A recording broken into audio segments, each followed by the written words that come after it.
another caster soon. His name will be is Chris. He'll be here soon. He's stuck at corporate right now, and they got him working hard. I'm very excited for tonight's games. We have Bradley versus good old Saint Ambrose University Fighting Bees. So I'm really excited for this game because, and I'm not going to jinx it, but I've heard that we have a pretty good chance against this team. This is our B division, or not division, but our B team. So I've never casted for these guys, and I'm really excited to see what they can do. We're just waiting right now, getting things started up. Actually, we have a spec link already. Look at that. Look at that. Corporate coming in clutch. Oh, that didn't load correctly. Let's do this. There we go. Okay, that should be good now. So I think we're just kind of waiting for people to get loaded into this draft. I don't know what they play. This will be a completely new experience for me and for you guys, and I'm really excited that you guys are here to watch the stream. So, like I said, we'll get started here pretty soon. I guess just some things I'd like to see, I guess, for champions. I mean, obviously, Swain's always good. I have been playing a lot of Pantheon support, and he also is going to get nerfed next patch. So maybe we could see Pantheon support. I don't know what the players play exactly, but maybe they play Pantheon. I don't know.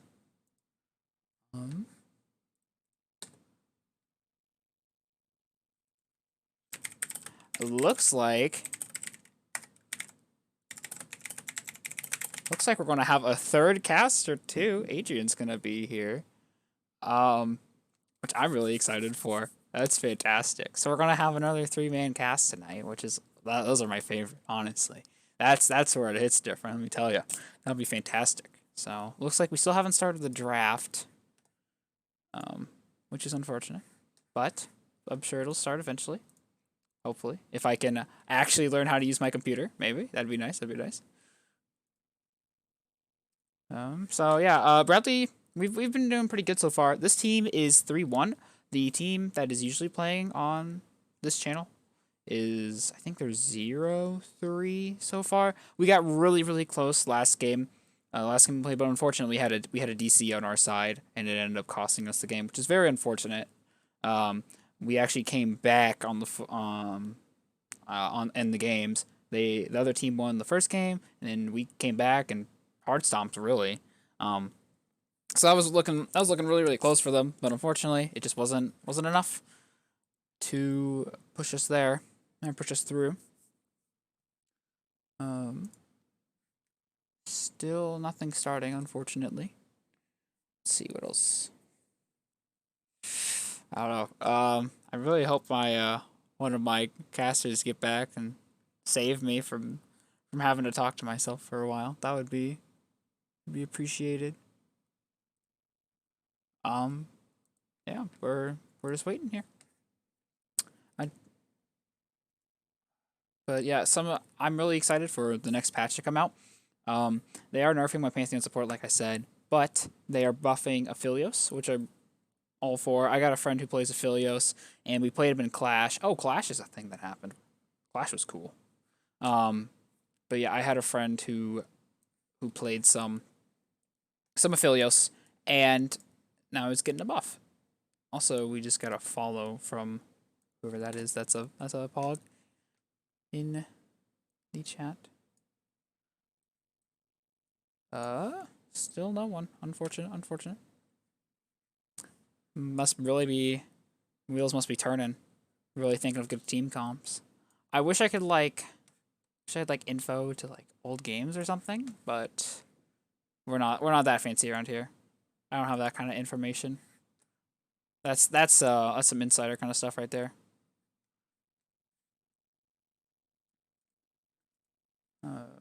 See, this is where I need like music background or something.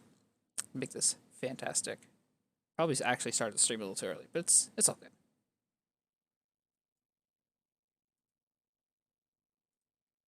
No problemo here. No problems at all.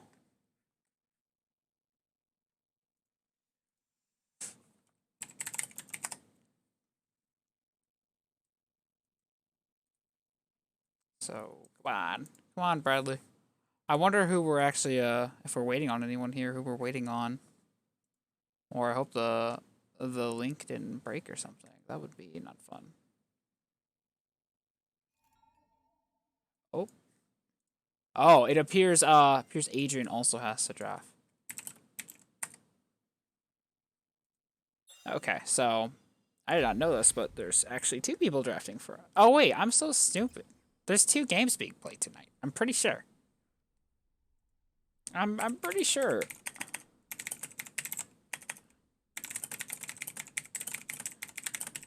See, this is stuff I should like know, but I'm just a very interesting person, and I don't know this stuff. Let's see what else. Oh, they're nerfing Samira. So excited, guys. I don't know how you guys feel, but Samira, they're increasing her E cooldown and then also increasing the amount of attack speed she gets. So that's like her dash thingy.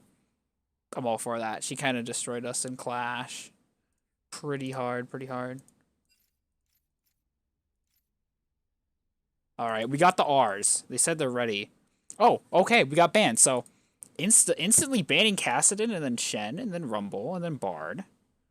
I don't know what happened. I don't know if they pre-planned it or what, but that's interesting. So these were probably just scouting bans. I don't expect anything too wild, anything too, oh, let's ban for the meta kind of thing. So now they're kind of taking their time. Now they're like, oh, snap, one of the champs we're going to play got banned probably. So now they're thinking of, what they're supposed to play and all that. I like all the bans I see here, especially from Bradley, because Cassidon, very late game champ. He can get pretty hard to deal with if you don't shut him down quickly and then win the game. We get okay, now we're picking champs. So we get Ornn. Ornn is a staple for Bradley. I don't know what it is, but it feels like every top laner on any of our teams plays Ornn. It's crazy. They're nuts with them. They usually do fantastic. So I'm really excited to see the Ornn. Nice safe pick from our team. Very good engage. So many teams can be built around Ornn. It is crazy. So I really, really like seeing the Ornn. My guess would be maybe they pick the mid laner next. At least for Bradley, that is. We do see the Cassidon ban and the Yone ban, so picking mid could be an okay ban. We see Set in the top lane for, say, Ambrose. Set is a really strong pick as well. He should be able to farm out Ornn. In theory, Ornn should have less kill pressure. And, I was just talking about it. The buffs aren't even... Oh, the buffs are out. It's 10.21. Okay, my mind has been blown. The Philios buffs are out. And it looks like St. Ambrose is going to take full... just go for it, really. And they're going to pick Aphelios. And then we see Ashe. I don't remember if Ashe got nerfed or not, but I do know that Ashe is a staple in the bot lane. She's very strong. That ultimate, that just being able to stun anyone on the map if you're good enough, is insane. Her laning phase is pretty good. Lots of poke with her W. Hawkshot provides vision, which is her E ability. And honestly, just a really good late game carry as well. So we're seeing a really, really good team comp so far on both sides.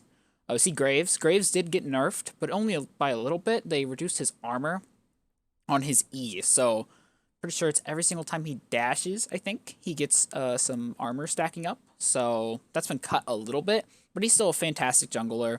Does plenty of damage, all that good stuff. He's really good at securing objectives, and his ganks are actually pretty decent for the character he is. We see Karma getting picked up by St. Ambrose. Karma did just get buffed, so they probably want to play around with those buffs a little bit. She always feels pretty strong to me, and honestly, this could be a flex pick. She's normally played in the bot lane as support, but she can go mid and top as well in a pinch, so that might be something they're doing. See a Nautilus ban, nothing out of the ordinary. Nautilus is a pretty strong champ, so that's pretty normal. We'll see what else they decide to ban here on the side of Bradley. Diana ban, that is probably directed towards a player. So pretty solid ban from Bradley. I don't know what we're going to see here. It might be a mid ban, since we haven't picked mid. Could also be for support. Bradley doesn't really have flexible champions in the sense of which lane they can go in, so it's pretty set in stone that Graves is going to be jungle, Ashe will be bot, and Ornn will be top. And I think they know that. I don't know what they're going to ban here. Let's see. Oh, we do see a Rakan ban. Okay, so yeah, banning for support. I haven't really seen Rakan go with Ashe that much, but I guess it could work. Very strong engage with his W. I would be expecting to see some kind of engage support here. Not banned. My mistake. they are still banning their last champion. But on the side of Bradley to be picked, I would be expecting to either see some kind of support engage champ, or maybe even a poke champion, something like Morgana or Senna. They already do have a lot of AD on the side of Bradley, though, so maybe they want to try and mix that damage up a little bit. Ooh, we see a Trundle in the jungle. Okay, so I've played one game of Trundle myself. I went 10-4. So Trundle's pretty strong. He's pretty easy to pilot too, so really reliable. His Q allows him to secure objectives pretty well, so I definitely like St. Ambrose's team. They're going for a more meaty comp, protect the Aphelios kind of thing they got going on. Set has pretty good engage with his, ooh, what is it called? His head crush? I don't know what it's called. It's called something. Someone can correct me on it, but oh my goodness, that's the Maokai support. Don't sleep on this Maokai support, okay? Maokai support puts in work, okay? It's like the brown Listerine. It don't mess around. It's not trying to make you feel good on the inside, okay? It will hurt your soul just to get that 300 gold on that Ashe, okay? You have no clue. Maokai, great poke with his Q, very tanky champion, lots of sustain with his passive, and we've seen Orianna mid. All right, this is kind of looking like LCS minus the Maokai support. So Bradley's got a pretty good team comp here.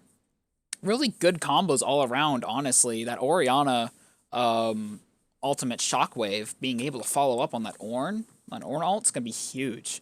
And they just have so much damage compared to St. Ambrose. Now, St. Ambrose looking for the LeBlanc mid, I think. I think that's what they're going to go for here. Not bad, honestly. So St. Ambrose, really interesting team compared to Bradley. They're kind of going down the whole route of we want one AD carry, we want one AP carry, and we want to keep those characters safe. That's what I think they're going for. And I think it's going to be tough to beat. I think Bradley has their work cut out for them. I think drafting went well for both teams. I don't really think one person got an advantage over the other. So yeah, looking pretty good. We should have one of our other casters coming in somewhat soon, as corporate is done with them, aka they helped cast this game, and you know it should be close to done now. He'll probably stay in the lobby with them for a few extra minutes, just talking through some strategy and that kind of stuff. But then hopefully we'll have him join us pretty soon. So predictions for this game.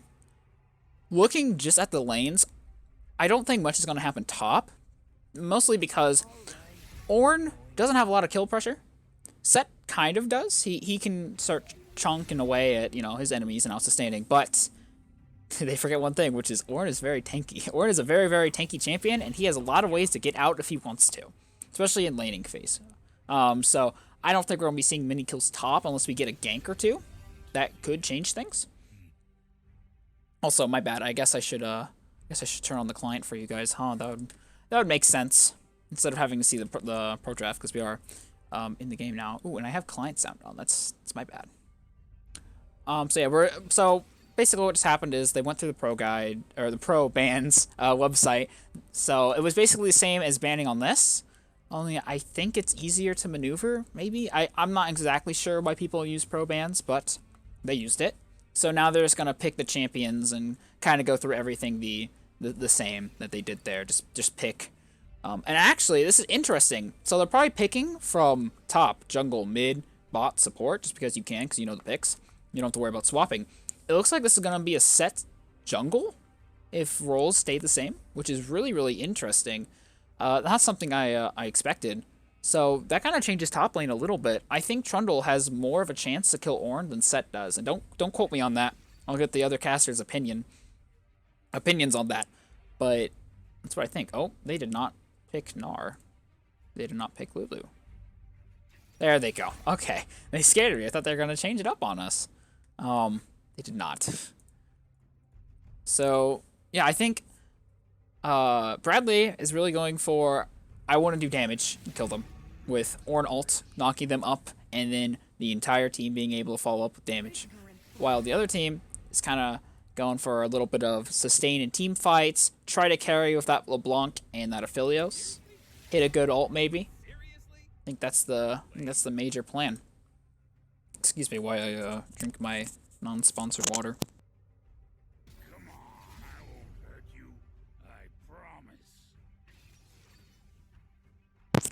Also, I didn't really get to talk about it much, but that Olaf ban, kind of interesting. Olaf, he doesn't seem that bad of a champion. I think people really sleep on him a lot.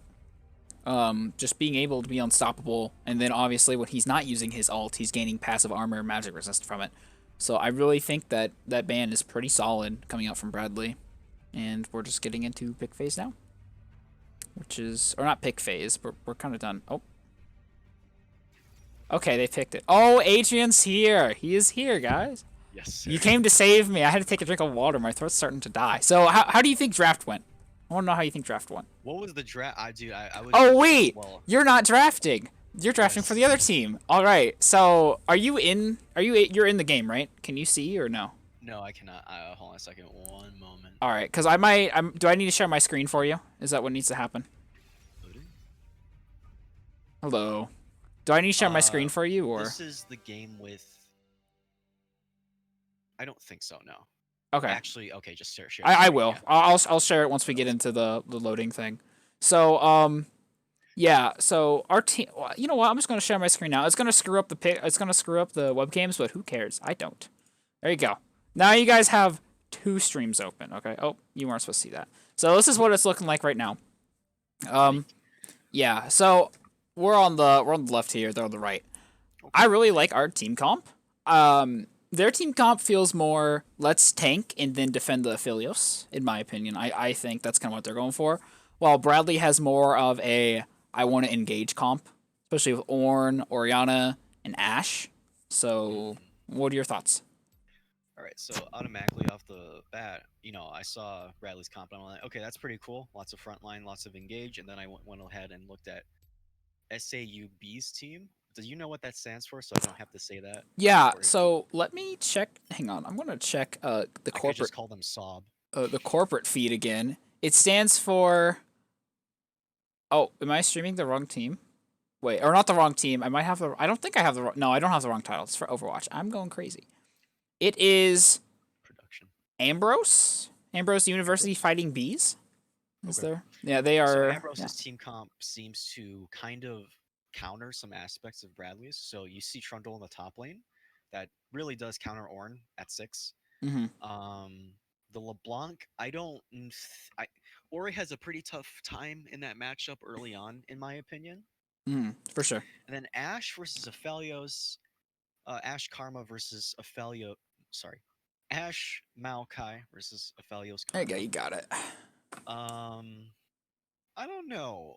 I feel like Ashe is such a good lane bully in this meta that Mm-hmm. Aphelios shouldn't be able to farm, but with that Karma and the shields, he should be able to take some of that poke more easily.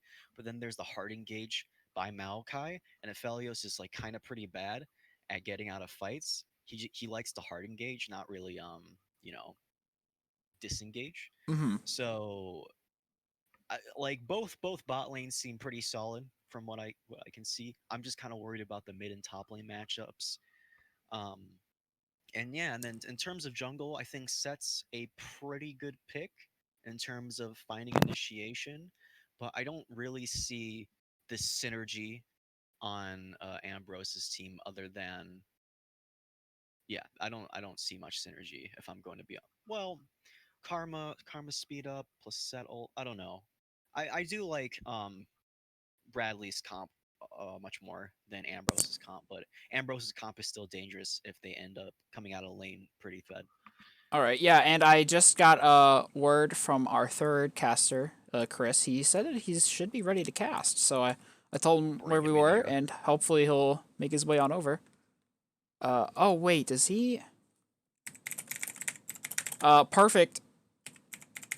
He might be in the he might not be in the stream team chat. Someone might have to do that. Yeah, someone has to give him the role. Production, baby. Yeah. No, it's corporate. Okay. It's corporate, actually. Who do I at in corporate for that? Well, I think I can give it to him. Oh, No, can you? he's on stream team. Oh, okay. He can enter this room.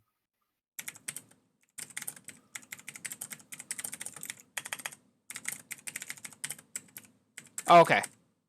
He said he can't join. Oh, he can't join the channel. It is locked, which is really.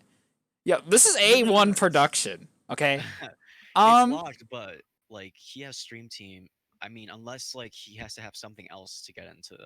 Maybe there's like a caster role? Okay, I'm gonna do this. He said he sees us in there, but he has no option to join. Did you try clicking on the channel? Can you ask him that? I'm assuming he said I see 2 people in there, but no channel name to click on. Also, oh goodness, this is really unlucky. Okay, you guys can. All right, we have League of Legends. Okay, perfect. All right, do it like this. Okay, do we want to stay in here or do we want to get in a call with him? Hold on. I don't know what's going on. Oh, he's there in. it is. He's in. Yeah, Chris. Oh, All right. there we go. What's up, dude? Did we do Okay. it? Did we do it? Yeah, you're in. You're in.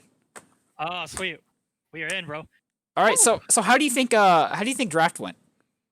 I'm feeling pretty confident about it, honestly. Personally, there are a lot of options they have in their comp that on paper can play well into ours, and I think that's true.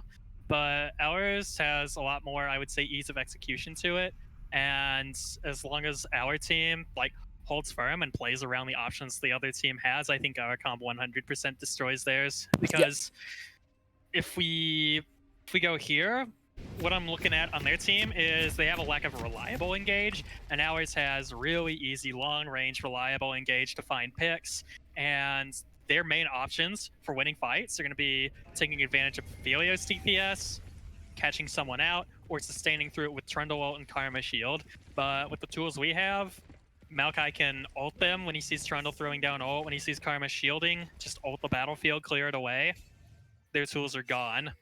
And if LeBlanc wants to go into our back line, if our Maokai is paying attention, he can also W her too, and there's literally no way she plays the game until that late. Yeah, that was the concern I initially had with Ambrose's comp, is that there's not that much for them to actually try and initiate a fight with. So it's gonna be kind of down to more skirmishing type of fights that they can actually excel in my opinion. But yeah, overall, I do like your comp better. Just way more efficient initiation. The only real initiation they have is that Karma speed up, empowered speed up, and then the set R, which isn't really good initiation. I mean, you have soft initiation with Trundle Pillar, but that's not that efficient either. They have there's Aphelios route, but again, usually you want to combo that with something, right? So it's not necessarily initiation as much as it is fight control, and so it's stuff that if we're getting caught by that and they're using it a lot as initiation tools, then I need to be in chat flaming my players after this game. Yeah, if we're being real. The kind of idea that I was getting off with the comp is I feel like I'm gonna say their name wrong. I already told you their name. I already forgot the team's name. What's their name again? St. Ambrose. Ambrose. Okay, I was gonna say Ambrose like the Pokemon. What? Okay. Fighting bees? Yeah, fighting bees. Yeah. Fighting bees. That's it. All right, I'm calling them the bees. So the comp that the bees brought, I really feel like it's more of a we try to sustain through the team fight and let Aphelios and LeBlanc do damage, which isn't a bad idea. But like you were saying, our team has just so much good engage, right? And they don't have really a reliable way to start the fight themselves. So I feel like you said, it's gonna be a lot harder for them to pilot their team than for us to. Yeah. I would say that one of the best options they have into Bradley's comp is probably going to be the 1-3-1 on the mid to late game, but in order to make that work, they really have to push those solo lane advantages out. So, I'm looking at the set right now. I'm expecting this set to really start playing into this mid and top side. The Ornn has kind of inconsistent escape, and he's really bad at trading with Trundle. Orianna really doesn't have that much of escape, is only really good at sustaining through the lane against Orianna and surviving, against LeBlanc and surviving towards mid game. So if I'm St. Ambrose, I'm looking to move this set around. I'm looking to take advantage of their matchups, ward the Graves out. But as soon as I say that, we got some action going down top lane here. The Flea's going to be forced to flash away from that gank really quickly. Yeah, that was actually that looked to be pretty close. I was actually hovering around mid lane with the camera because I saw Set just chilling in the bush, but he decided that he wouldn't have been able to get off a good enough gank. I think Ori backed actually. So yeah, mention what happened. Oh wait, hold on, more actually in the ball lane. Yep, more action here in the bot lane. Balloon Pants dropped really low. Here comes the flash in from NateMac. Drigov gonna get blasted down by the set. The first blood comes out for NateMac17 on the set. Meanwhile, in top lane, DeFlea's getting beat down by ASingleEgirl over here. And that's not what. Also, production team. I gotta tell you guys, turn down that master volume. There we go. All right. Oh boy. Chat. No, yeah. You got chat. Didn't see anything. It's fine. It's fine. Nothing happened. Absolutely nothing happened. So before except that kill. all that happened, that's actually a huge kill for the side of Ambrose. That's really, especially I think Set got it. Yeah. That's gonna be that's kind of a trade going on here. Oh, all in here? Maybe? Nope. He missed the W. That's freaking tragic, man. That is tragic. I was gonna say that the Trundle. Here's a good setup though. Yeah, Trundle's flashless. Yeah. Graves is looking. Smart. He could easily look for See this. a dive here. Oh no, just call it. He has no flash. Alrighty. Yeah, here we go. Charge comes in. The smoke grenade goes down. Flash comes out from ASingleEgirl, but he's going to survive. Guess 201 cleans up that Trundle under tower. Yeah, even gave it to the Graves there. Very good communication out from Bradley's side. Yeah, you saw they were a little bit hesitant at that point, just like you want to go for it. Oh, hold on. Oh no, here we go. NateMac coming back topside, gonna pull that Ornn in with that haymaker. DeFlea's teleporting back, and ASingleEgirl is gonna drop just like that. Guess 201 getting caught up by the pillar, and the Trundle's running him down, but that phase rush can allow him to get away really speedy. Yeah, we're seeing a lot of teleports coming out in this game already. We've already seen the 2. Well, I guess there's only 2, but everyone's moving around the map like crazy, and it's kind of a kill fest so far. Set's actually looking here. Uh-oh. Smite comes out on the Gromp. Guess 201 going to be forced to flash over the wall, and that's kind of a bit of the trouble that comes with going back to your jungle, especially after you're so low, is you're just gonna get invaded by the. That's the world's most interesting hex flash I've ever seen. LeBlanc's here in the rotation though, kind of getting hammered down by Karasi, but 1v1 is not where you want to be against LeBlanc, as Karasi is going to be brought really low. The ignite ticks down, and Karasi going to be brought down. Yeah, I'm to LeBlanc for following that roam by Orianna, by the way. That was very good by LeBlanc. Yeah, just recognizing that, hey, I can basically one-shot this character, and walked up during that fight and caught her out. So that was very good. This was what I was kind of worrying about for Bradley, if they were gonna kind of losing the lanes here early. Ambrose can definitely snowball it. But yeah, that was a very interesting fight in the top lane. I was gonna say something, but I completely forgot. God bless. Let me try. I'll try and help you out. Well, what was he? I predict that you were going to talk about how there's been so many fights going on already, and because of that, it does make it harder for our side to lane since we are weaker. We actually see a dragon coming out too off all those kills. Early Earth Drake, which is not that good on this team, but it's good to take away from Bradley. So good job on Ambrose for that. Especially that Ornn. You don't want that Ornn getting that extra armor. Yeah, and one of the things to talk about is the fact that after Karasi got killed in mid lane, he had a fat wave pushing in. He had a fat wave slow pushing towards their turret, but it didn't make it, which means that lead that LeBlanc established with a kill is now even crazier in terms of CS and XP. And Ostopolos, I think it's Ostopolos, something like, I think it's Ostopolos, already up a level in the lane, and that's not a fun spot for the Orianna to be.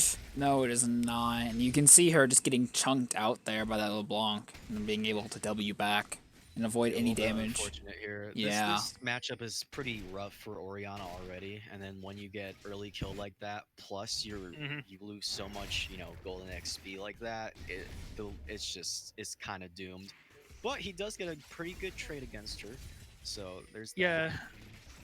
Like typically, it's kind of doomed, just like playing any control mage into LeBlanc is, but Orianna has by far one of the least doomed matchups out of any control mage with that shield. Ooh, Drigov got a nice slap on the Balloon Pants 3-2-3, guess 201. Also here at the gank in the bot lane. Charge comes out, and NyanDiamond's going to find the kill. Yeah, very good gank there, just nice and easy. Yeah, she had flash up. She didn't decide to use it, which is really interesting. I think if she flashed, she may have been able to get out of there. Just because, I mean, like, maybe even if she wasn't able to. Oh, nice. Very close, very close. Yeah. Even if she wasn't. Oh, and we're seeing. Okay, all right. The play was there. The play was there.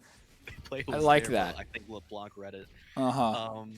I was going to say that even if she did flash there, she could have flashed out. She could have forced a flashed out from a member of Bradley, and it would have been a little bit less of a deficit for Karma. But Mhm. I mean, do you think she should have saved the flash there? I think saving the flash could be either worth or not worth, depending on how it's utilized later on.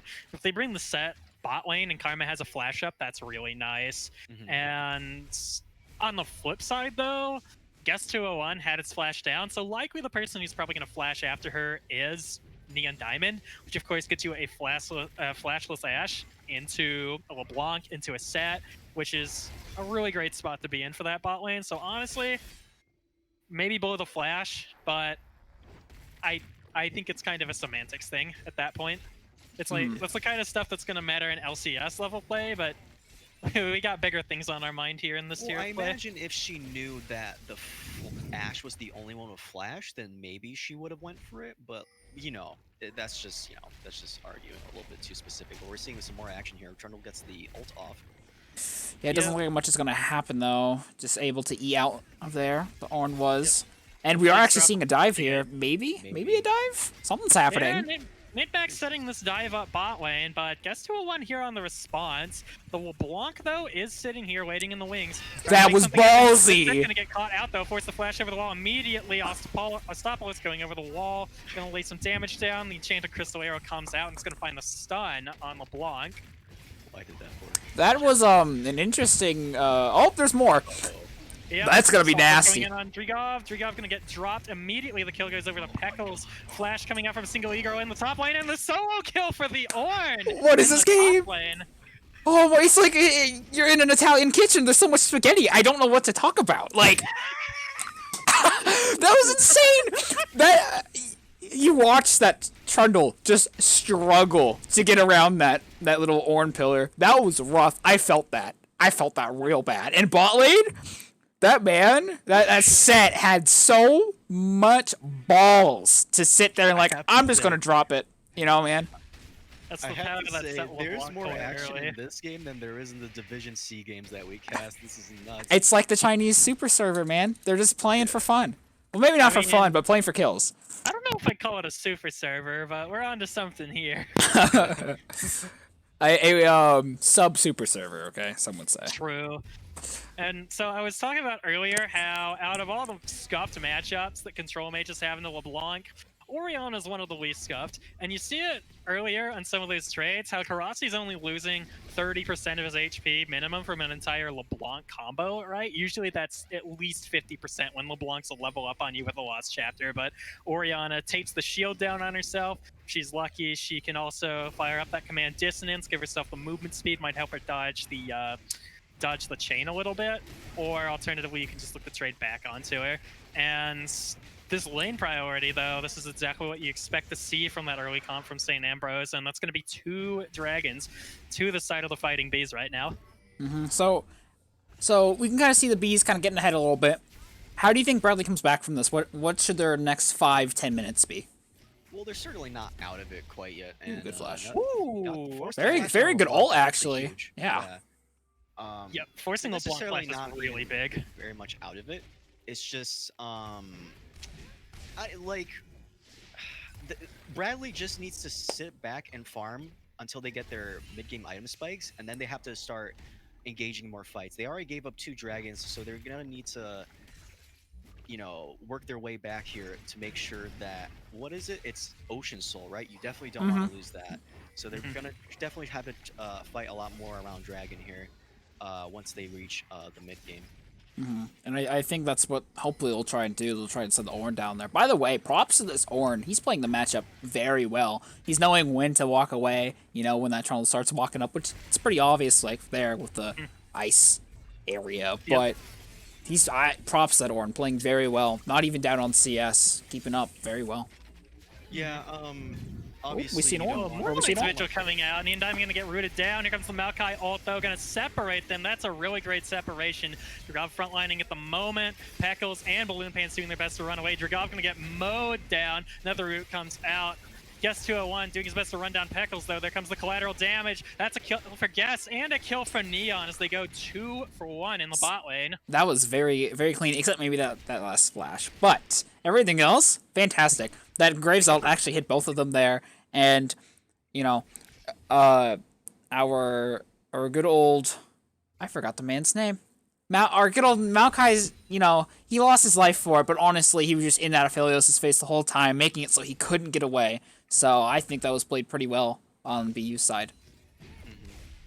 And one of the really unfortunate things to note is Maokai probably wouldn't have even died there if he wasn't having to play against the Chakram. Ophelia is having one of his 2 best weapons up right now. He's looking for that Chakram, the Chakram and the Severum combo. Yeah, you could see it just lobbing that boomerang back into that Maokai, coming back and doing it again over and over and over. You know. Some action going on top. I just wanted to take note that Trundle and Ornn just use both of their ultimates, but I think that's actually way more beneficial for Ornn since Ornn can't really take trades or all-ins against the Trundle when he does have ult up. So I think the Ornn is actually should be able to play a little more aggressive here. Not right now, of course, as the set's coming towards top lane, but that's something to note. We might see a solo kill here later on. Yeah, I agree. This actually looks like it's going to be a fight for Herald here. It's a little bit unfortunate on BU's side due to the fact that, well, actually, LeBlanc's backing. I thought she would walk up here, but she decides that she should back. Orianna is just getting back into lane now, so they definitely... Doesn't look like they're going to go for Rift. They might set up for it, though, maybe? Very important thing to note, Orianna has the CS lead now. Yep. Mm-hmm. Which is... Okay, There's a trade going on here. Yeah, Karasi getting ignited. Stopwatch looking for the kill, but there's just not nearly enough damage. No. I feel like Astopoulos hasn't backed in ages because he's sitting on just a chapter. So that's a really bad fight to look for when you haven't had a back in a while. Like with the Orianna's shield and her Seraphs, you're absolutely not killing her at any point. Especially with that kill. I'm sure she hasn't... I don't think she's cashed in that kill yet, so backing would be pretty good. Probably sitting on a good amount of gold. Got I don't remember cashed in for the last chapter, but maybe. unless you have the same amount of backs there and you're sitting at an item disadvantage, which if you're at a gold advantage, you know, gold turns into items. That's the whole reason you want gold. So it's like that advantage isn't even there unless you're up on XP. Oh, that was so unfortunate. So oh, an arrow's going. An arrow's going. That's gonna miss. There it goes. Oh, there's a fight happening.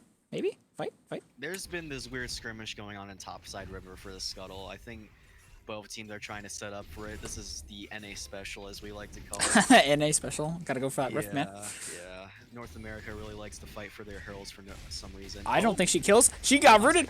Pulled. Absolutely comboed under tower. Tossed around. There it is, boys. The Maokai W. You know what? You call that the washing machine. She just got tumbled. Okay? The washing machine. We got washed. They got washed under tower. That was actually so clean.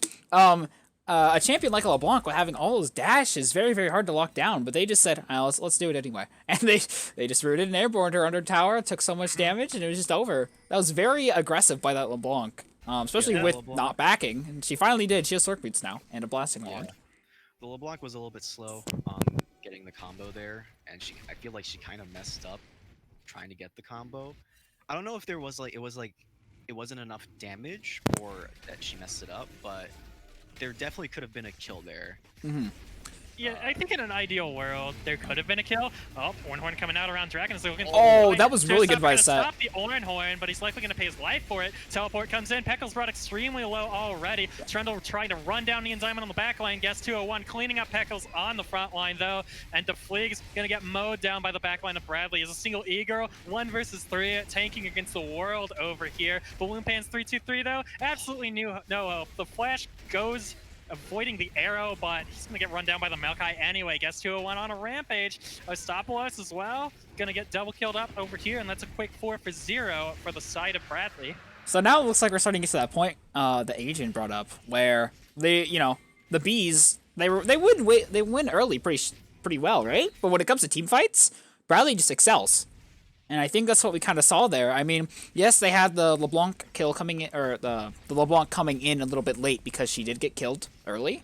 But in essence, that was a 5v5, and Bradley kind of crushed it.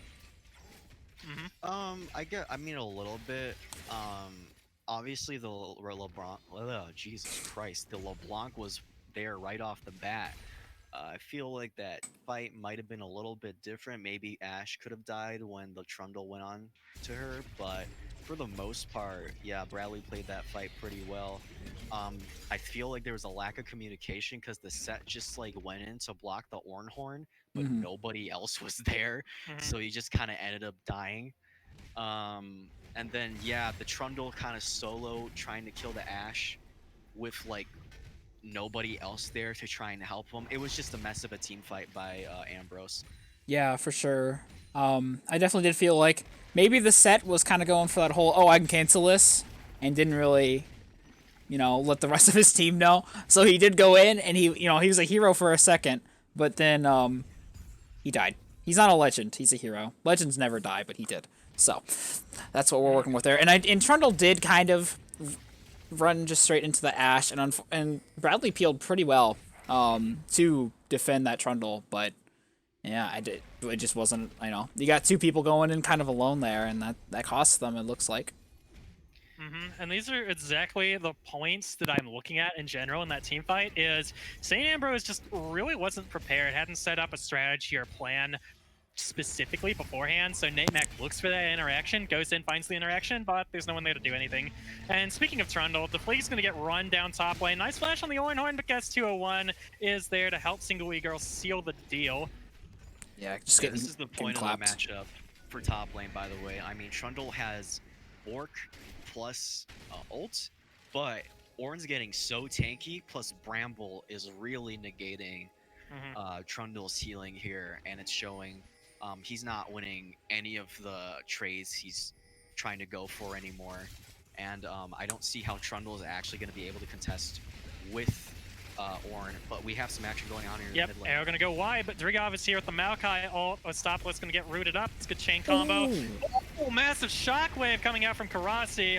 Cleanup is there, and that's going to be a double kill for the side of Karasi and Bradley. Yeah, not enough damage on that showstopper from Set to be able to claim anything else, and he falls for that, which really sucks for on the side of Bees. But that was just so well played. Oh, we actually see. Does Ornn survive? Yeah, look at how tanky this man is. Of course he does. No magic resist, and he doesn't even get run down by Astopoulos. Guess 201 is also there on the save to prevent the collapse. And Bradley University just playing the map extraordinarily well at this point. What? That was so weird. It's like, what the heck? It shouldn't have collided with that, and then I guess he got airborne, right? Because he's not unstoppable when he E's. So Trundle Pillars has some really weird interactions. Yeah. That was really weird.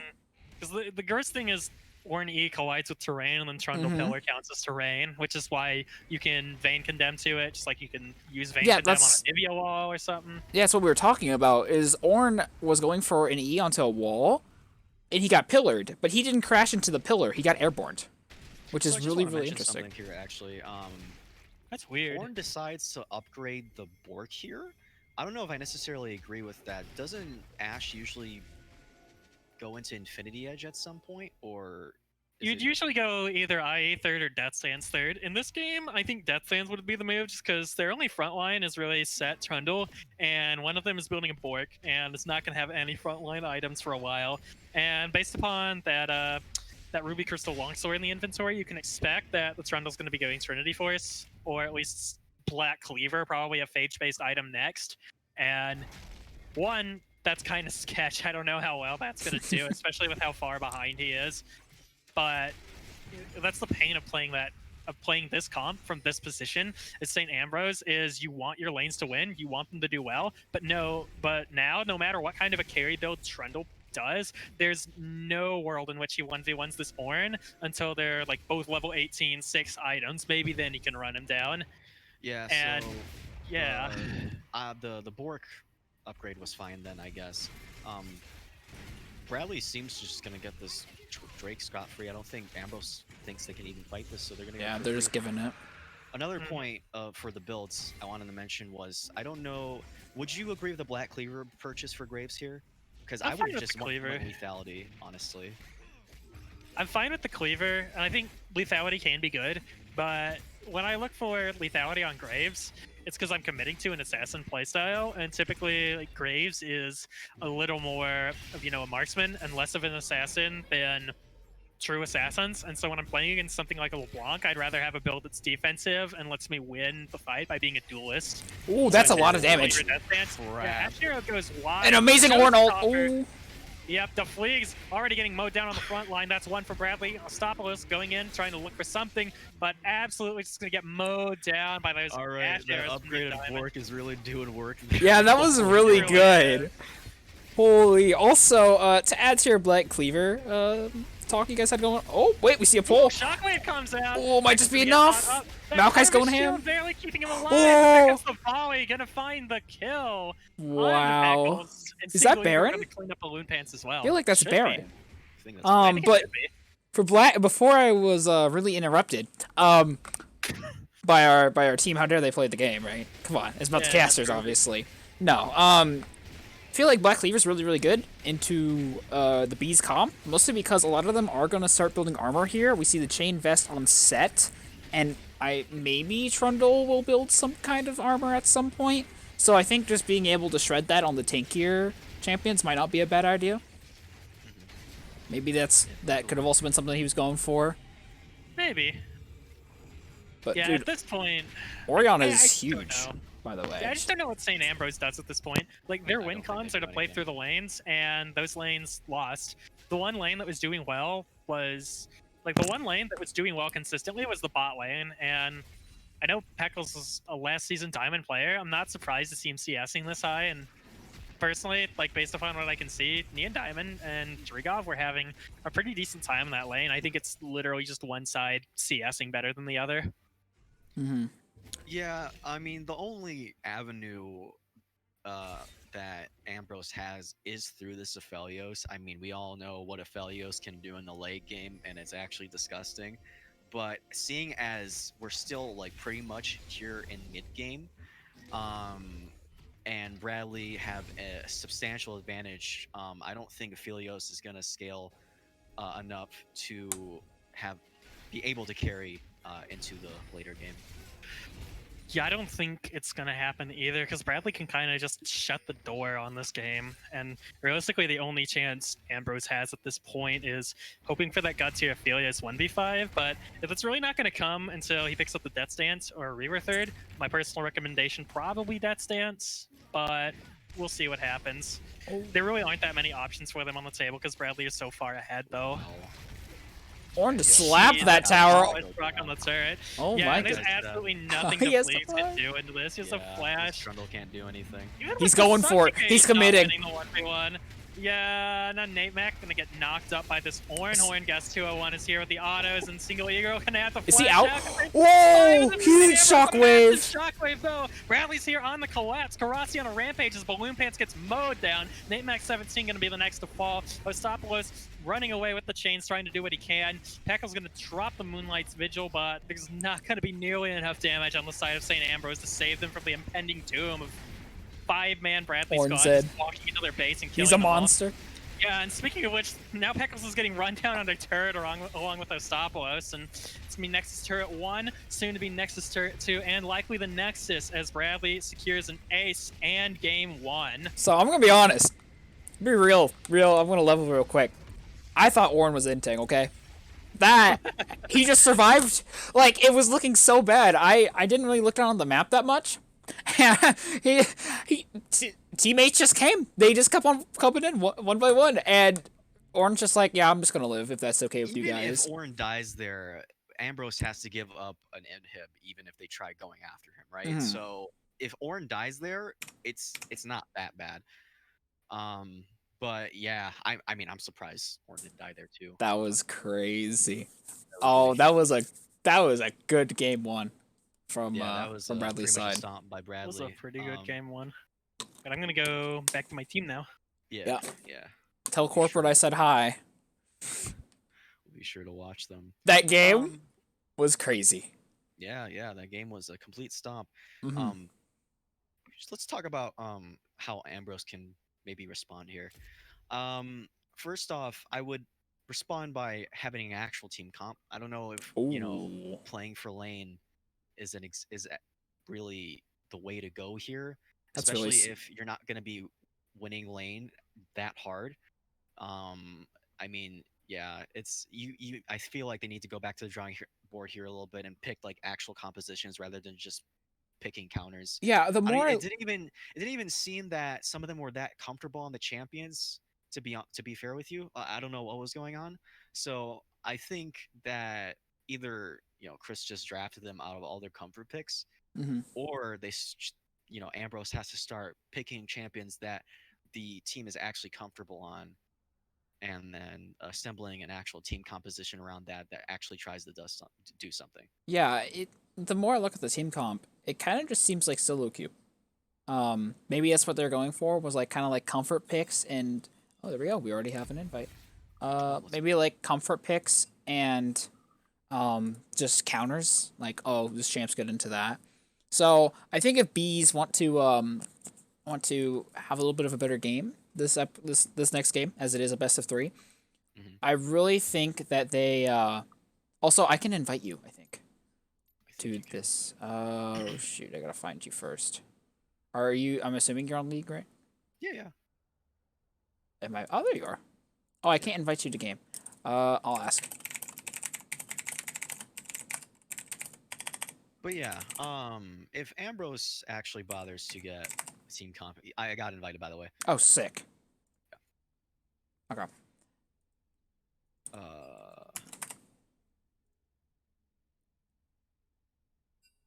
Um, are they gonna give us a spec link? Oh, spec link. Let's go. Okay, so that's which spec one's the link. spec link? The one he just posted. The one he just posted. Yes. Okay. All right. Awesome. Awesome. Awesome. Hopefully, it doesn't take them as long to get in as it did the last time. I feel like last time they each team banned 3 champs very very quickly. So I don't know if they like planned it out really well or what went on there. Also, I gotta turn myself down a little bit. There we go. That's better.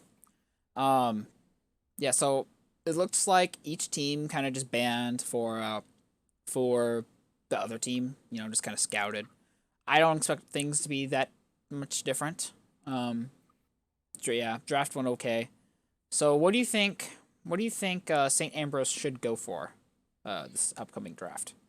I feel like they should just go for picks that actually synergize well with each other. The last team composition was just kind of all over the place.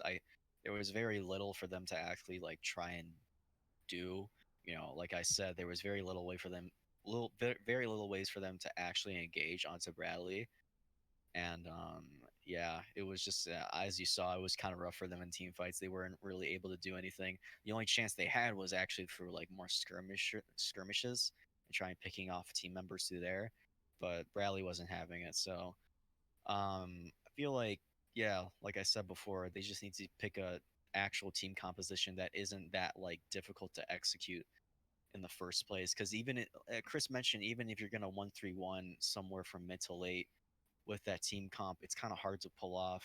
You kind of need to know what you're doing with that, and I don't. It kind of just looked like they didn't have enough experience playing those champions or that composition in the first place. Yeah, that you put it pretty well actually. Um, what would you expect to see for picks then if they're building more of a team? Let's say they wanted to keep the maybe the Filios and LeBlanc carry, but what do you think they should change around that? I don't know. I guess I you could easily pick something that does stuff similar to LeBlanc or Trundle. Actually, nothing really. I mean, Trundle has like one specific role, right? He's a tank buster, so Mm-hmm. that was his specific role.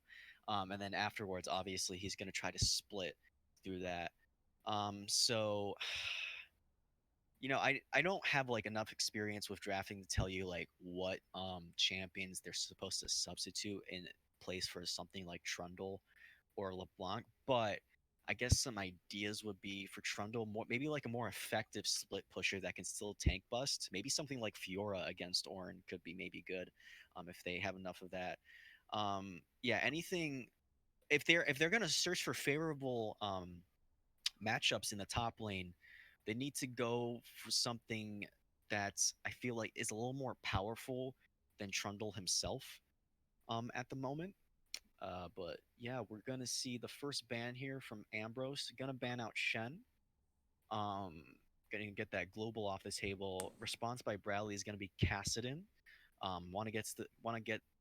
Wants to get those late scaling mid laners out of the game.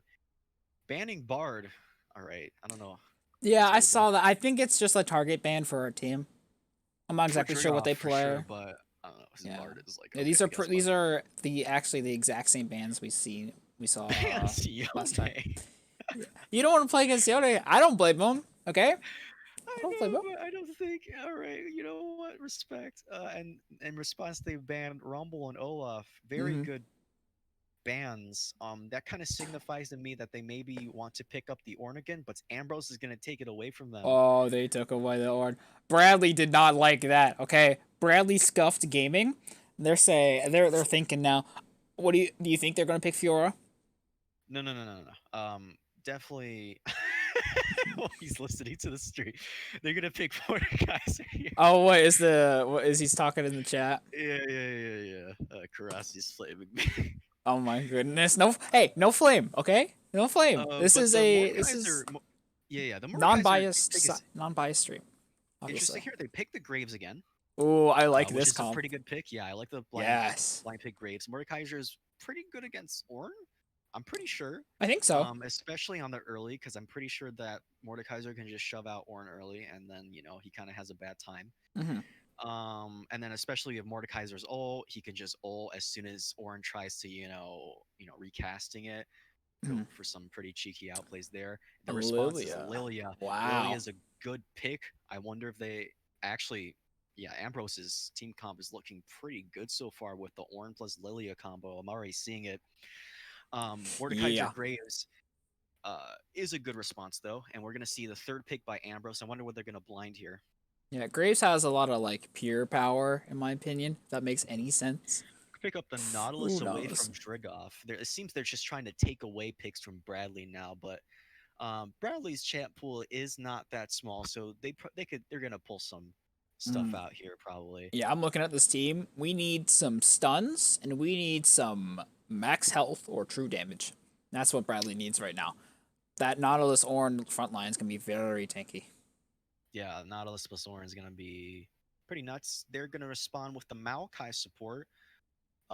Yeah, I like it. We do need a front line. I mean, they need a front line. Now we need a front line. Not biased. Non-biased. They're gonna ban Diana here. Again, I think that's just another like target ban. That's kind of Yeah. seemed like that's what a lot of these are. So, nothing out of the ordinary. What do you think? What EDC should they be picking here? Because they're gonna need. I mean, would a Vayne bot be bad? I feel like it'd be okay. I wouldn't be picking Vayne here, but we're gonna see a Silas ban and then a LeBlanc ban in response. Silas ban pretty good here. You don't want Silas stealing any of those ultimates, to be honest. So that's pretty huge.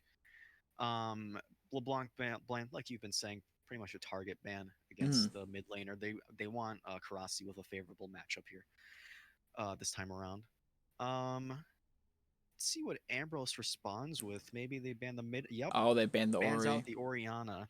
Let's see what Unfortunate. Bradley responds here. They have to blind pick something, and I'm going to assume they want to blind pick the AD here. Maybe we see another Ashe because Ashe is a pretty nice blind pick. Mm-hmm. We see a Caitlyn. That's not bad Ooh. either. Let's see what Ambrose responds with. Yeah, Caitlyn, very good in the early game. Great lane bully. They might try to turn that into some bot lane priority. Because they already have Nautilus, so they just need to pick something that pairs pretty well. Maybe something pretty good in the all-in, a Jhin possibly. Mm-hmm. Or they could just pick Ashe to play it safe. So those are and they pick Ezreal. I'm like I said, I just suck at guessing the drafting phase. But they're gonna have to blind pick the mid laner here. I don't know what this mid laner plays, I have no clue. but I mean, we could see an assassin or a control mage. He Maybe seems to like to play a lot of assassins. I'm gonna guess Ari. Oh no, a Corki. Picks Corki for the hybrid damage. So I'm Okay. looking at St. Ambrose team, or I said it Ambrose, Ambrose team. Actually, just insane late game comp. You got the Ezreal, you got the Corki, you got the Nautilus, you got the Ornn, and even Lilia. So I think Bradley's gonna have to wrap up this game pretty quick, or else it's gonna get a lot harder Yeah, for but them. that Ezreal pick is a little bit interesting. Ezreal's obviously pretty weak early, even with the early all in.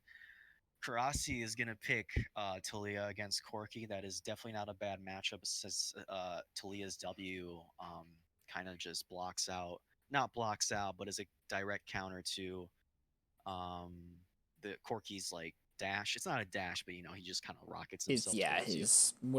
His flight. Mhm. I don't even know the name of that thing. I Yeah, should. I don't know what the name of it either. He No kind clue. of just scoots across the screen. Yeah, his scoot. I like Yeah, that. his scoot. But looking at the overall team comp here,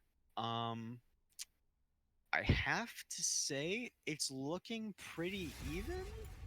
I actually kind of do like Ambrose's team comp a little more. The synergy is pretty much there. Mm-hmm.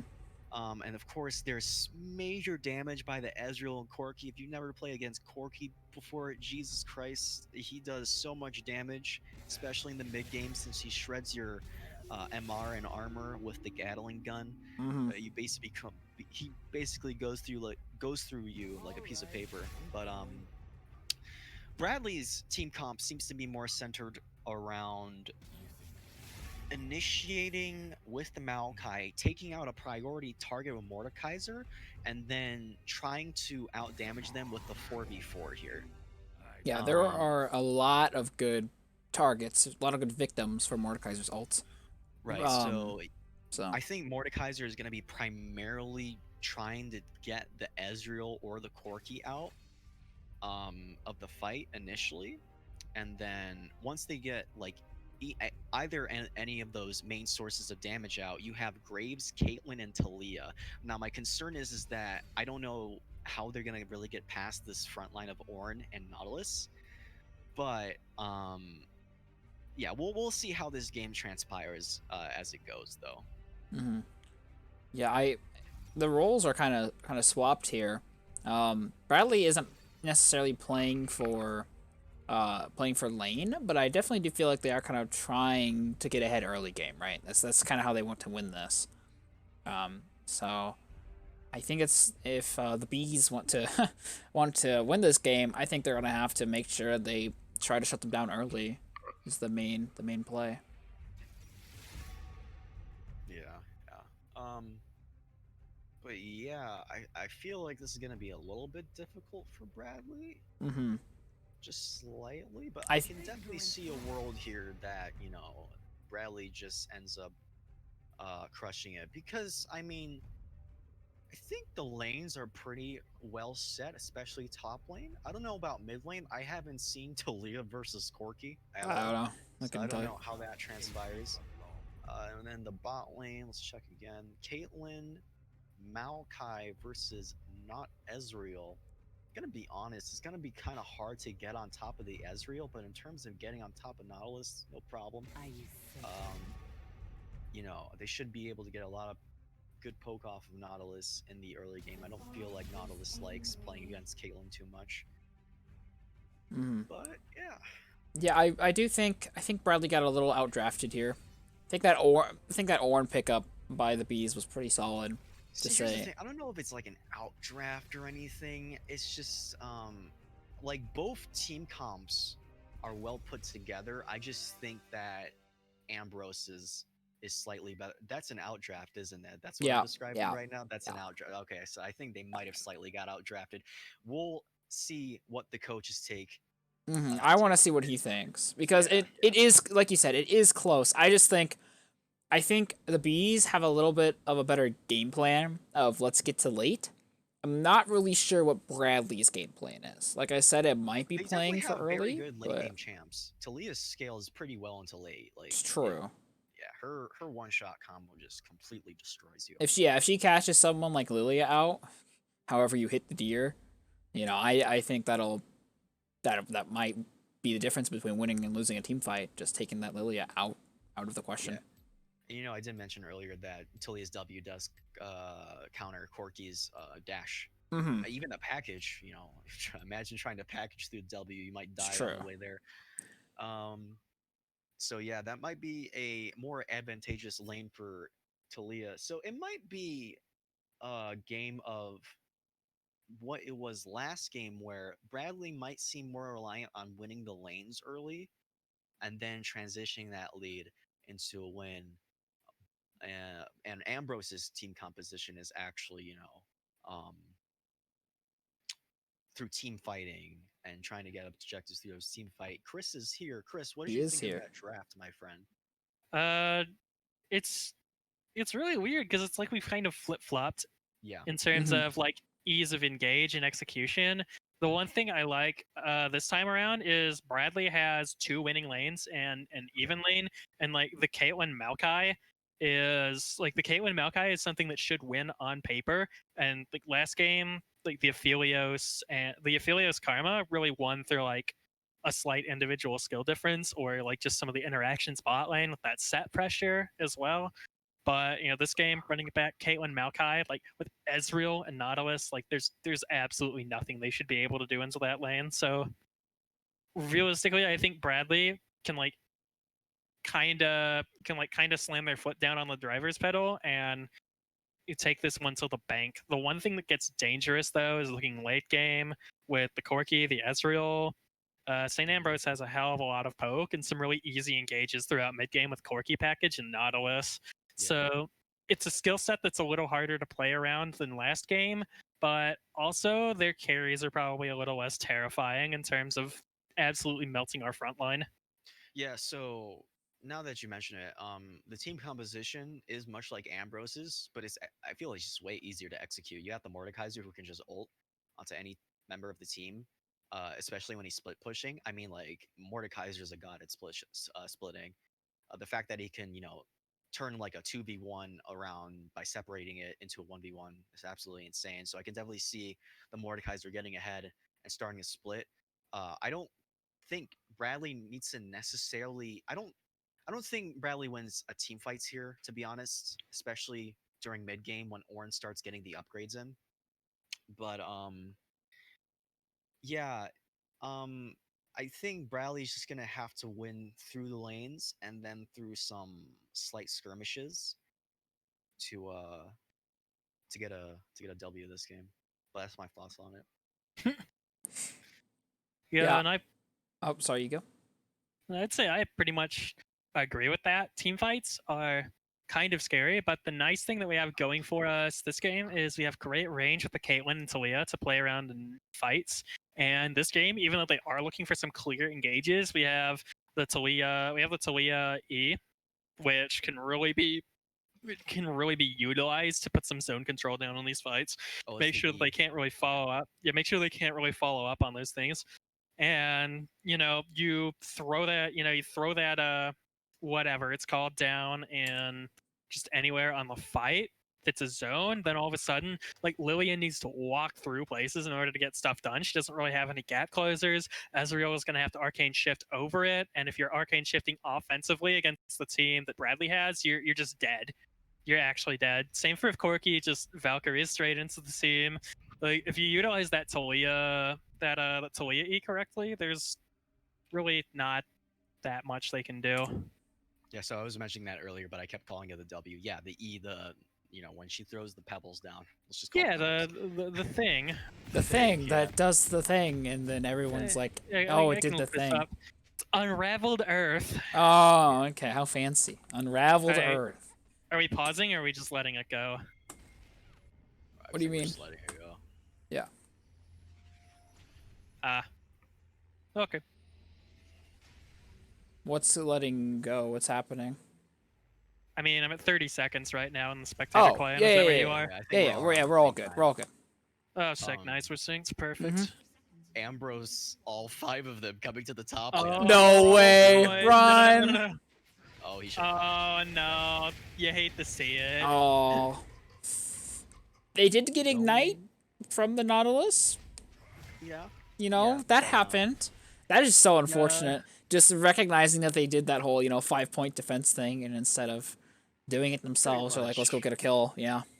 Yeah, it's pretty much an early cheese. Now they're going to their. Oh, okay, never mind. I don't. For some reason, I thought they were You thought they invading. were going Yeah, to they're invade invading there? their own jungle.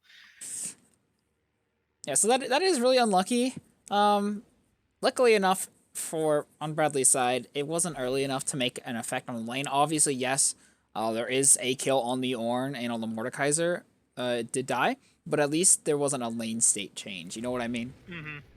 Yeah, that's pretty wonderful. And like, honestly, the Ruby Crystal was really obnoxious with this Mordekaiser and trying to push this Ornn out of lane and pressure him. I mean, honestly, I probably would have gone for like maybe a couple rejuve beads or like a refillable or something with that money. I don't even know if I'd gone for the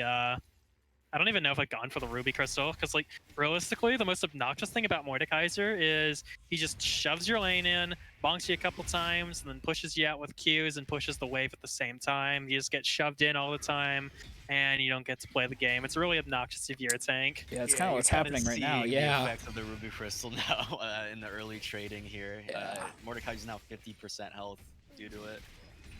Not due Yeah. to that, but like yeah, he just has more health, so the trades are gonna be less effective early on. He might be in trouble here. Very close. You might be in a lot of trouble here.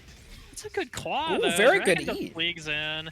Yeah, Nice. Defleagues is extremely low. All right, Gonna that was get really shut out good of by lane. Mord. Yeah. So That's Mord. yeah, it's kind of what you were saying. He just can't play the game even with that Ruby Crystal. Or he's still gonna find a way to do damage, and that was a very good E from that Ornn, or not from the Ornn, from the Mordekaiser. Fold him back in, getting a little bit of damage off of his Q, and yeah, that was really well played by Bradley. Yep. Trading auto for auto against the grass proc is never the move as a top laner, and even though ASingleEgirl made that, I guess, mortal sin level 1 in the top lane, it's Mordekaiser at level 2, and like the Fleeks just gets run down. There's absolutely nothing you can do. Besides Plus, not Mord be in loves that spot extended again. trades, right? He has Conqueror, so like he just loves the fact that you're gonna want to extend the trades with him. But yeah, Ping's going down. Seems Looks like like- S201's looking to contest this river here. ASingleEgirl with that lane prio. I think this is gonna be Scuttle over to the side of Bradley. Yeah. good early Scuttle. That Mordekaiser walking down, knowing that And looking at Lily's position here in the jungle, she's still topside, so this might be a double Scuttle here for Bradley. And with that mid priority, even if Lilia had been in a different spot, rotating over to get the other Scuttle is probably also not very likely to happen. And so yeah, this is a really good spot to be in. Guess 201 gonna get the double Scuttle. Trade going down on the top lane. That's a really nice shield against that brittle auto from the Ornn, but trading into that wave is never good news. Yeah, that was a lot of damage he took there. Yeah, yeah, game's going pretty easy so far. Most lanes are even in CS. Not much is happening. There is that double Scuttle you spoke of though, which is really good. Oh, we actually see a gank. Oh, very That was almost a nice. really clean combo predicting the Valkyrie, but unfortunately he just didn't have the range in order to set that down in an area that would have caught him. Yeah, and you can kind of see Bradley getting shoved in here. Very surprising, in my opinion. I would think Caitlyn would be doing the shoving herself, but nonetheless, she CS in the tower just fine. I think when we looked down here earlier, they got a wave kind of shoved in, and the Nautilus messed around with some bush play and kind of scared them off. So it kind of gets a little difficult to do anything into that. So that bush play is the one thing you gotta respect out of the Nautilus, especially because once they start getting that wave bouncing back, the Nautilus can just hook the Maokai, and even though he has heals, even though he has most of the trading advantage, with the wave on their side, that Ezreal can lay down some pretty decent burst. Chris, I just want to get your thoughts. Hold on a second, we're having a trade here at top. So it's good for Mord. Ornn's getting bonked down and run down by the Mordekaiser. The claw catches Into him the after flash. the flash. There's absolutely nothing that he can do. Wow. The Flay's just gonna get run down. That is unlucky from that Ornn's perspective. Not flash in a straight line against. Yeah, that was insane. There's no. I wonder if he predicted that or not. I don't know. No, I think he just casted it max range, and the Ornn just made it the back. Ornn just outplayed himself. How are you feeling about this Cole buy by Caitlyn, by the way? Just realized that. Yeah, I respect it. That's probably the reason they're not ahead more in the lane, but I probably would have taken the blade. I feel like the blade's safer for pressure.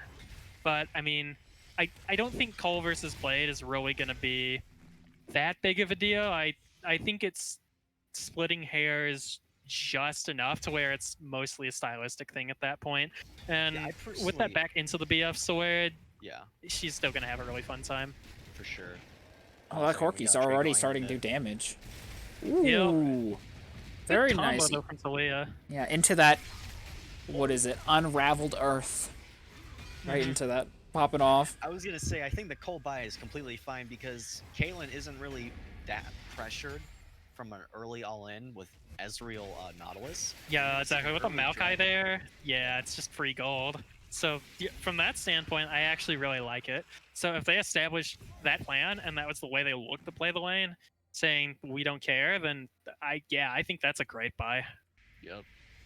See- Single Eagle here. TPs for the pressure.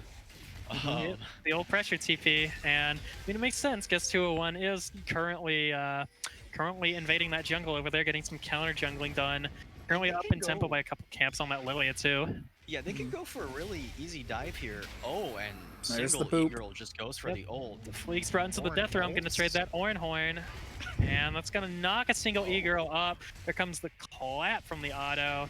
Oh, Oh, the slam as well from the Fleeks, but the claw's gonna bring him in. Wow, the level up up. barely saving his Mhm. life there. It's very close from I think that was both a little sides.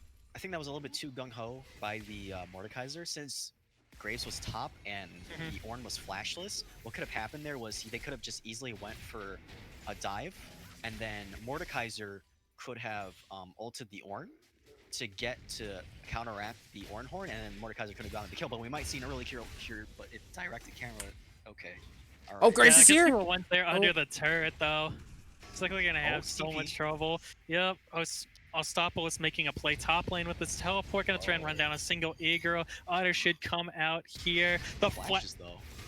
The flash forward, he secures the kill. Guess 201 is here, though. The challenging So spike mu- gonna land. Looking for the collateral damage, gonna explode that Corki at point blank range. So much damage coming out from that Graves there. That And actually kills so much kill pressure from Corki mid lane. mhm. Getting rid of that flash there. So, pretty sure that was. Oh, hold on a second. Oh, the flash Ooh, over a the good wall flash. is really good. Yeah, gets him out. A self ping from Bradley. True. Honestly, this bot lane was scaring me so badly earlier because they were disrespecting the fact that Ezreal had literally built up like 2 waves of minions to slow push into them, and I was so terrified because if Nautilus had played up further, he could have just hooked any one of them, and it would have been bad news. Probably at least a flash, and then they get zoned off under turret. Mhm. Yeah. So we actually did see the bees. They did take dragon at one point. What do you think is going to be like? Which soul do you think will be best for both teams when that comes up? And should they play for it? Yeah, that's a really good question. Because I feel like just in general, like Infernal or Ocean is gonna be insane. I think Infernal is gonna be even better for Bradley here, and Ocean's gonna be a little better for what's it called, Ambrose here. But honestly, yeah, Ocean and Infernal. I would Yeah. say I would Oh. say Ocean's absolutely cracked for the side of Bradley here, just because of their double poke core coming out from St. Ambrose. And Ocean doing really nicely against that. The Fleegs and Single Ego are going at it in the Death Realm, though. Ornhorn comes out. That's the ultimate's traded once again. And both the Yeah. top laners walking out with like half health. there's some monkey business going around in the mid lane. Yeah, Might I be don't know looking for some kind of dive or something. I don't know. I don't know what's up with those Death Realms. Oh, hold on. Oh, the Fleegs completely missing a combo. Single Ego looking for the bonk. Gets the claw dodged out and misses the obliterate. This is actually a Fiesta top lane. There's this It really constant is. fighting, very different from last game. And though honestly, the champions weren't that much different. Mordekaiser does care. Very different champion from Trundle, but still kind of the same idea as I want to run in and deal damage. Oh, Ornn has to flash there. Forces the flash out of Ornn again. Yeah. That's huge. Yep. Honestly, Guess's jungle pressure turning up really big this game. Yeah, speaking and of, isn't it big? 83 CS at 10:52. That's a really good spot to be in. I feel like the Bradley in drowsy general's doing a Never really wanted good job of to playing go. around it. Here comes the massive damage coming out. Guess 2-1 brought really low, gonna escape by the Can skin Ezreal of his get teeth this? though. Alright. Three shot barrage coming across the map. They're already Oh. out. Mordekaiser's gonna say hi to it on the way there though. goes. You guys did not see it, but the amount of what is it? The actual smurfing of my, I just ruined it, dude. I followed the Ezreal. Okay, that's what I was trying to say. I followed the There we Ezreal. go. Finally finds the trap. Balloon Pan's gonna get Oh. dropped as he flashes away. Drigov following Pekka's flash with his own. Ezreal trying to turn, uses Q to find it. Ooh, Karasi with a great Talia combo. Flash forward He's- finds the he's Igniter. gone. Stopwatch's gonna get brought down. Yeah. So I was trying to talk about how I followed the Ezreal. So well, there's another fight. I can't talk. Yep, Guess Very is back free. top lane. That That might- should be an easy cleanup for the top jungle That might duo be for Bradley. Rift. Maybe. It's But- very Definitely rift, should yeah. be a rift here. That's a rift. That's a rift, and that's a wave crash for him as well. Mid getting their wave crash. St. Ambrose just absolutely bleeding out over here. There goes Wait, the did he just- fourth. Did he just predict the arcane shift back with the trap? No, he No, he dropped it Ezreal on a TP. TP. Yeah. Oh, Yeah. That would have been nuts though, but yeah. That was And pretty oh, there- that makes sense. He trapped it and the shift buffered through. That makes a lot more sense. I wasn't even watching that. Oh Ooh, my nice dodge. God. It's happening again. There's one ult. Where's the other? Where's the other? There it is. The Ornhorn to answer. Yep. Ooh, could be rough for ASingleEgirl here. Still got that W shield up though. The Fleegs looking for it. There comes the Slay. He has to eat out. What is up with Chinese this super top server, lane? man. Oh, another dragon ghost. Bees. Very unfortunate for Bradley. I think they picked up Rift though. They did, right? Yeah, they traded Rift for that. Oh, he gets pulled. Ocean Drake. Oh, Jeez, this is this so poor Ornn, man. freaking messy, bro. He's now back in. Yeah, the top lane skirmishes are absolutely entertaining to watch. That's one word for him. Maybe a little bit scary for the guy who drafted the team, but you know, Yeah, don't worry about it. it is what it He's is. he's winning lane. Don't worry about it. Bradley's looking pretty solid here, as we're almost meant. Oh, Yeah. Oh, Reaver's wall. he's gone. That's a flashless balloon pan's gonna Wait. drop that depth charge. Death 201 gonna get Ooh, brought very down close. really low and ignited. Karasi gonna find the kill on a balloon pants and Guess gonna escape just barely. Going back Yeah. into the jungle, there comes Astopoulos over the wall, gonna miss his shots, and Guess still gonna make it out of this one alive. Yeah, Karasi poor calling for the collapse here. poor Nautilus was left to die there, and I don't blame the Ezreal, but That's a lot of Corki damage. That Monomune is completed. NyanDiamond gotta play a little yeah, more but now it's a safely here. 3v1. The big one comes out. Astopoulos looking for it. That's the bonk. There's the dash over the wall. Karasi's on a killing spree. That's one dead daring bombardier. Yeah, poor guy went a little too far. The short man couldn't. He wasn't tall enough to make it out of that one.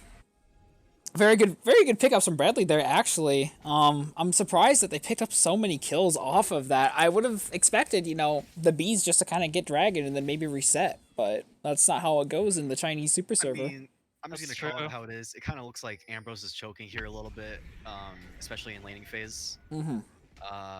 Yeah, their laning phase. Obviously, you know, the lane is a little bit rough, but you know, you can't be losing lane this hard, and it's essentially why Bradley is getting the huge advantage that they are right now. Oh, another fight in the Yeah. top lane. Especially the Fleegs needs to, I think, just kind of take a chill pill and stop trying to trade with this Mordekaiser. Because, I mean, it's great that you're bringing the Mordekaiser low, but, like, Ornn, Lilia versus Mordekaiser Graves, which one of those are you going to like more in the 2v2 when both of them are low? It's going to be the Graves right now. They're ahead, they're in the driver's seat. Anytime you have a volatile lane like this, where they keep fighting, it plays to the side of the team that's already in the lead. And that positioning, though, the Fleeg's getting stuck That in sucks. that Mordekaiser ultimate and brought down. Yeah, we didn't get to see an Ornn ult there. We got one ult, but we didn't get the other.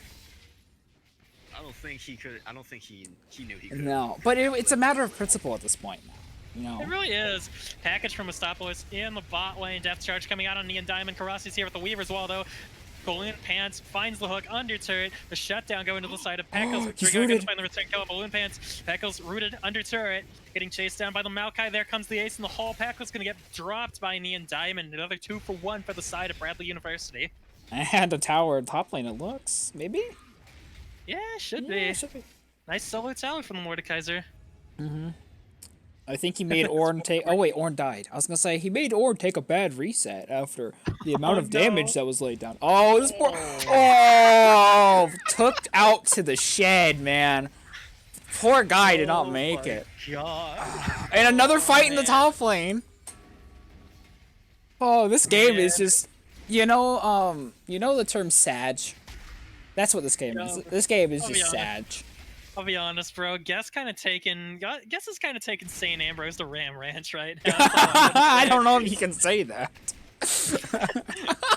I mean, I think you could say that, bro. Just I mean, it's like in Madagascar, right? Where the zebra says sugar honey iced tea. Same thing. Kids don't know what it is.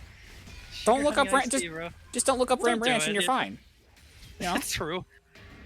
Man, these top flight skirmishes are the most entertaining thing. I can't for the life of me figure out why Ornn continues to E into Mordekaiser, but it's absolutely hilarious every time he does. He's just trying to assert dominance, you know. You gotta respect that. Alright. You can't assert dominance when you're 1-3. Karasi in a tough spot right there. There comes the true shot barrage. Brought extremely low, forced to flash out. Peckles flashing over the wall, looking for that kill. Balloon Pants 3-2-3 in the front line. Drigov gonna be brought really low. There comes the Lilia ult. Drigov gonna be brought down. Peacemaker barely misses. That's some massive damage from Caitlyn Trap. Ace and Hole comes out. The arcane shift from Peckle's gonna protect Balloon Pants from near certain death. Gets 201 here on the prowl, though. Balloon Pants does not see this until it's too late. That charge comes out, but it's not even gonna land. Now Guess 201 looking to run them all down. 1v3. Challenging Spike. And then there's a Lilia for the collapse. There's absolutely nothing we can do. Collateral damage comes out. Karasi is gonna barely die. Brought down by Astopoulos, though, and another Ornn ult in the top lane. God, more trading in this top lane. You know what I think one of the major problems of this game is? There has not been an Ornn ult used once that was not used on that Mordekaiser and anyone else.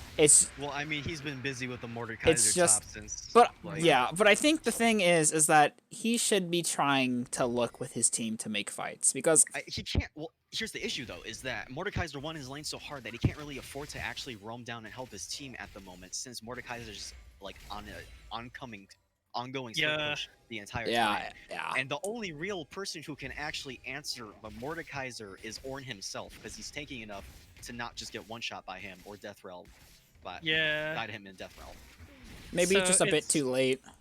It's one of these things where you have no kill pressure onto that Mordekaiser unless you manage to get a collapse when he over pushes. So then the only option you're looking for at that point is, because Mordekaiser is always going to be like running it straight down this top laner's throat, is Ornn has to find a time where he can maybe give up like half a wave, maybe one wave, and maybe 25% of a turret, go somewhere with his team, find a cohesive fight, bring them down, get at least, 2-3 kills, make that roam worth something in terms of gold differential. Of course, who's fighting? And the Ornn and the Mordekaiser. There's like 8 other people around them. Except now the Bradley boys are here to clean this man up. The flea's gonna get taken down. Drigov here on the collapse, taking down Balloon Pants. The kill is gonna go over to ASingleEgirl as he's on a killing spree on this Mordekaiser. And just to reiterate from earlier, that was a skirmish. That's what Bradley wants here. They want you to get caught out and them to just run you over like that. Like, they want that to happen. So Ambrose pretty much playing into Bradley's composition here. That Ornn, he was waiting there. He's like, I see Mordekaiser. It's gonna happen. It's not only in top lane where I 1v1 the Mordekaiser.